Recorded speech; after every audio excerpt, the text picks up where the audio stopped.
ঠিকই বলছি বোন, আমি তো সাজিয়েই নি। চুপ কর, আমার মুখের উপর কথা। এবার যদি তোর লেগে আমার মেয়ের বিয়ে ভেঙে যায় না, ওখান থেকে মুখ পড়ি দেবো। ব্যাগ থেকে পড়ি তো অন্য মাটাকে খেয়েছে, এখন আমাদের পিছনে লেগেছি।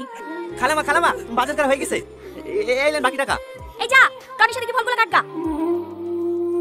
আজ যদি মুখ ধুইছি, কপালে কষ্ট হচ্ছে। হ্যাঁ চ মা, তোকে সাজিয়ে দিই। কাঁদেন না, আপনি এবারই বড় মেয়ে হওয়ার পরেও আপনার উপরে যেভাবে অত্যাচার করে দেখে আমারই কষ্ট হয়। আজ যদি আপনার আব্বু বেঁচে থাকতো তাহলে কোনোদিন আপনাকে এভাবে কষ্ট দিতে পারতো না। আপনি যত তাড়াতাড়ি পারেন ভালো একটা ছেলেকে বিয়ে করে এবাড়ি থেকে চলে যান। চুপ করো, তোমাকে কথা কাটতে বলিনি। এই সালমা, মানুষ চলে এসেছে, তাড়াতাড়ি ফলগুলো রেডি করে আয়। হ্যাঁ আসছি মা। হ্যালো, আর আব্বা পাটের ব্যবসা করে, ওইগুলো দেখাশোনা করতো। হো, আপনাদের বাড়ি রংপুরের বাজারে? হ্যাঁ না ভিতর পানে? না না, একবারে বাজারে, ওই যে আরএম নার্সিং হোমটা আছে না, ওর পাশে। ও, লেন ভাই চা খেলেন। এখন তো কিছু নেই, চুপ কর। দাঁড়ান দাঁড়ান, আমি তুলে দিছি। সরি সরি সরি, চলছে নাকি? না না ঠিক আছে। আব্বা, আমি এই মেয়েটাকে বিয়ে করবো। বিয়ে করবে বলে বিয়ে দিতে পারে কি? একটা মেয়েকে দেখতে সারটা মেয়ে দিকে নজর, আপনার তো চরিত্রই ভালো না। বেরেন বাড়ি থেকে। এই বাবু, চ। দিল্লিতে আমার মেয়ের বিয়ে ভাইনি। বিশ্বাস করেন মা, আমার কোনো দোষ নাই। আমি শুধু চাবিটা দিতে গেছিল। চাবি তুলতে গেছিলি না?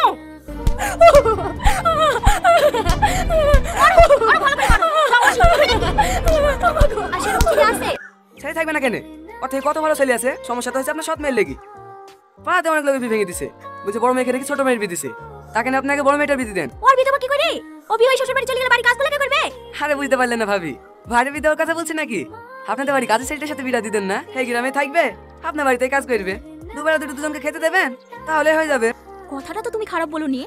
এই টনি, ছাদের উপর থেকে নেমে আয়। আসছি খালামা। এলো ভাই, পান খাও, আজকে ওদের বিয়ে দিয়ে দেবো।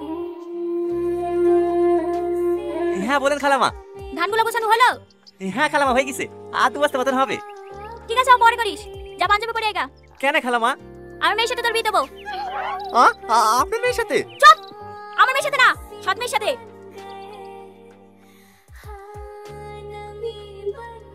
এই লাও, খাবারটা খেয়ে লাও। আমি জানি আমার সাথে বিয়ে হয়েছে বলি তুমি মন খারাপ করে কিচ্ছু খাওনি। আমি বুঝতে পেরেছি তোমার আমাকে একটুও পছন্দ না, কিন্তু আমি যদি বিয়েটা না করতাম তাহলে তো আমার থেকে কোনো খারাপ ছেলের সঙ্গে তোমার বিয়ে দিয়ে দিত। আমি শুধু তোমার কথা ভেবেই এই বিয়েটা করেছি। খেয়ে শুই পড়ো। ভয় পেও না, আমি কোনোদিনও স্বামীর অধিকার নিয়ে তোমার সামনে এসে দাঁড়াবো না, এইটুকু বিশ্বাস করতে পারো। হ্যাঁ, তোমাদের আসতে কোনো অসুবিধা হয়নি তো বাপ? না না মা, কোনো অসুবিধা হয়নি। আর আস্তে আস্তে ভেঙে ফেলবা নাকি? ঠিক আছে ভাই। এই ভাই, কাকে বলছি? সাহেব বলবি। ঠিক আছে সাহেব। হ্যাঁ, বিয়ের পরে প্রথম শ্বশুর বাড়ি আসলা, হ্যাঁ যতই কাজ থাক, এক সপ্তাহ নিচে কিন্তু বাড়ি যেতে দেবো না বাপ। না না মা, অতদিন থাকতে পারবো না, সামনে মঙ্গলবারে চলে যেতে হবে। একটা নতুন রাস্তায় টেন্ডার আছে, আমি না গেলে আবার পাস হবে না। তুমি জানো মা, তোমার জামাই সব থেকে বড় কন্ট্রাক্টর। তোমার জামাইয়ের আন্ডারে 200-এরও বেশি লোক কাজ করে। তোমার জামাইয়ের ওখানে বিশাল সম্মান, কেউ স্যার ছাড়া কথাই বলে না। আর আমাদের অশিক্ষিত গুলো আছে, কাকে কি বলে সম্মান দেয় সেটাই জানে। ওষুধটা খেয়ে কম হলো? হ্যাঁ, একটু কম লাগছে। এই লাও, আদাতে চা করে নিয়ে আসনু, খেয়ে লাও, দেখো মাথা ধরে কমে যাবে। তুমি একটু আরাম করো, আজকাল ও বাড়িতে কাজে যেতে হবে না। না না ভাই এসে, ভালো মন্দ খাবার করতে হবে, না গেলে হয়। ও আমি ম্যানেজ করে নেবো, এই অসুস্থ শরীরে আজ যেতে হবে না। কেন আমার বদলে তুমি রান্না করবে নাকি? কেন আমি রান্না করতে পারিনি নাকি? যাও সাইকেলটা বের করো গা, অত অসুবিধা হবে না। ওষুধ খেয়েছি তো, একটু পরেই ঠিক হয়ে যাবে। ঠিক আছে। ওই ব্যাপারে মা কিছু বলিস? না, এখনো বলা হয়নি। বুঝতে পারছো না, আমাকে আবার কালকে বেরোতে হবে। অর্ডারটা ক্যান্সেল হয়ে গেলে 25 টাকা লস হয়ে যাবে। ঠিক আছে, তোমার খাওয়া হয়ে যাক, হ্যাঁ আমি মাকে ডাকছি। একটু বলছিল তোমাদের জমি 15-20 বিঘা মতন হবে, ওরকমই হবে নাকি? হ্যাঁ, ওই 12-13 বিঘি মতো হবে। ও আর খাবা না? না, অনেক খেয়ে ফেলছি।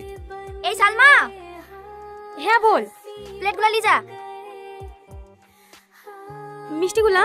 মিষ্টি তোর ভাই খায় না, ফেলি দেগা। আর শোন, যাস সময় মাকে ডেকে দিয়ে যাস। ঠিক আছে। ওগো, মাকে ডাকতে পাঠানো, এখন আবার সিগারেট ধরছো কেন? ও কিছু বলছি মা? হ্যাঁ, এইখানে বসো। হ্যাঁ বল। তোমার জামাই একটা হাই রেটে টেন্ডার ধরেছে, সিকিউরিটি মানি সব 1 কোটি টাকা জমা করতে হবে। কাজটা তুলতে পারলে 4-5 কোটি টাকা লাভ হবে। 50 লাখ টাকা মতো শর্ট পড়ছে, তুমি একটু ম্যানেজ করে দাও না মা। এত টাকা আমি কোথায় পাবো? আমাদের 12-13 বিঘি জমি নাই, ওই জমিগুলো বেচে দাও না মা। একবার টেন্ডারটা হাতে পেয়ে গেলে তো ওরকম জমি 1-2 বিঘি কিনা হবে। ঠিক আছে, তুমি কোনো চিন্তা করো না জামাই, আমি খরিদটা দেখছি। ওই শোন, হ্যাঁ বলেন সাহেব। জুতোটা বাজার থেকে পালিশ করে এসে দে। ঠিক আছে সাহেব, দেন। একটু তাড়াতাড়ি আসবি, আমরা এবার ঘুরতে বেরোবো। এই রে, চুরি টুরি করার দরকার নাই, 20 টাকার এই বাকিটা ফেরত দিয়ে দিবি। আমরা গরিব হতে পারি সাহেব, কিন্তু কারো কিছু চুরি করি না। হ্যাঁ, ভিখারির আবার সত্যতা।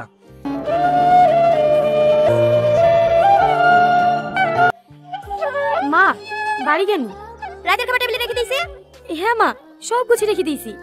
এই দাঁড়া, তোর হাতে কি? কিছু না মা, কটা মিষ্টি আছে। আমার জামাই লেগে আসা মিষ্টি জামাইকে খেতে না দি তুই চুরি করে নিয়ে যাসি? না না মা, আমি চুরি করিনি। ভাই মিষ্টি খাই না তো, তাহলে পল্লবী ফেলে দিতে বললো। কি এত বড় মিষ্টি কোথাও? চোর কোথাকার?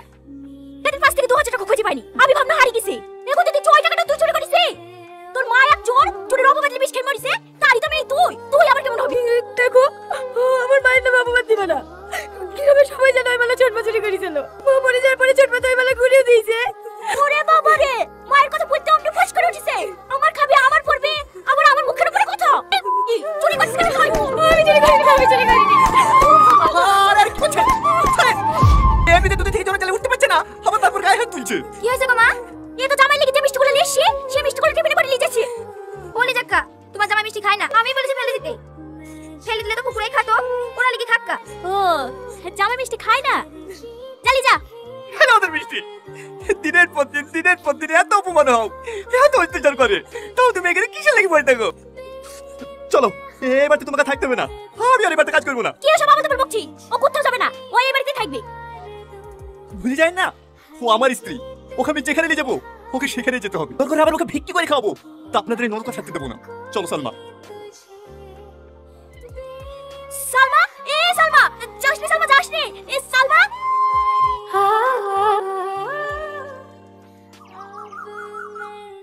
এইভাবে রাগ করে চলে আসলা, এবার কি করবা? কি করবো আবার? মুনিশ কাটবো নাহলে বিদেশ যাবো, তাই বলে তোমাকে প্রতিদিন অপমান করবে, ও আমি সহ্য করতে পারবো না। আর তুমি বিদেশ চলে গেলে যে আমি থাকতে পারবো না। তাহলে গ্রামে মুনিশ কাটবো। থাক, তোমাকে মুনিশ কাটতে হবে না। এলাও ধরো, এই দুটো বন্দুক দিয়ে তুমি যে কোনো একটা ব্যবসা শুরু করো গা। না না, এবার আমি নিতে পারবো না, এটা তো তোমার মায়ের শেষ স্মৃতি, যদি আমি বন্দুকটি ছাড়াতে না পারি। সে বিশ্বাস আমার আছে। আর যদি না পারো ছাড়াবা না, তুমি তো রান্না করতে ভালোই পারো, একটা খাবারের দোকান দাওবা। ঠিক আছে।